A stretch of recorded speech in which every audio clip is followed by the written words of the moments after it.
Algun racó del Llenguadoc, juliol de 1176. Arnau, porta aquesta carta a Praenestre i entrega-li al cardenal Scolari. Només a ell. Em sents? Diu un frare al seu jove novici. Sí, mestre. La nit és tancada.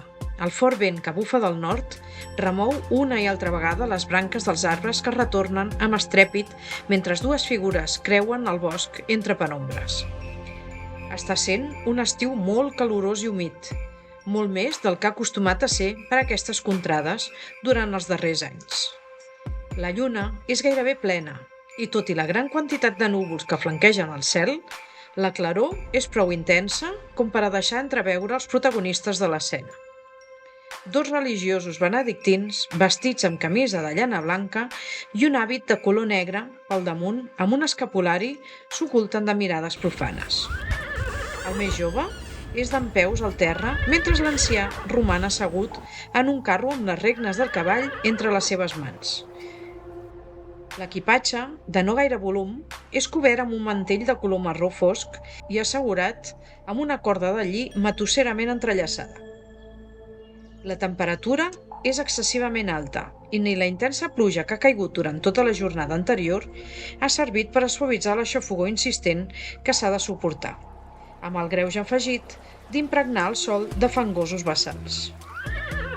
Té, agafa el meu segell i no tindràs problemes. Trobaràs aixopluc i entrada lliure allà on el mostris. Però no t'entretinguis, no disposem de gaire temps. L'enemic no trigarà pas massa a trobar-me. Faré el que em maneu, mestre. Doncs fuig, marxa a tota velocitat. Esquiva els camins principals, estaran ben vigilats. No vagis a Marsella. No viatgis en vaixell ni pernoctis en congregacions de la nostra convenció. No són segures. Pren el pas dels Alps i procura canviar les teves vestidures. Aquestes poden aixecar sospites. Elimina qualsevol rastre que faci pensar que ets benedictí. De fet, qualsevol element que indiqui que pertanys a una comunitat religiosa. Sí, mestre, així ho faré, però... I vos? On anireu? Jo tornaré al priorat. La meva vida no val res comparat amb la informació que t'he confiat. Espero que segueixin la meva pista.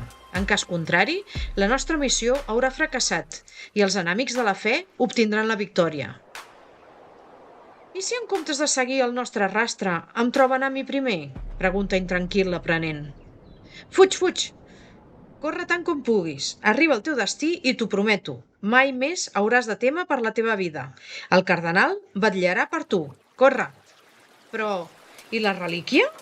Què passa amb ella? Diu el jove, tot allunyant-se lentament.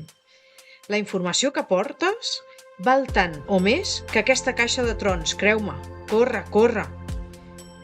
Ràpidament, el jove desapareix entre la matarrada Cames ajudeu-me i al mateix temps el frare surt en direcció contrària, tot sacsejant amb violència les regnes del cavall en una cerca desesperada de major velocitat.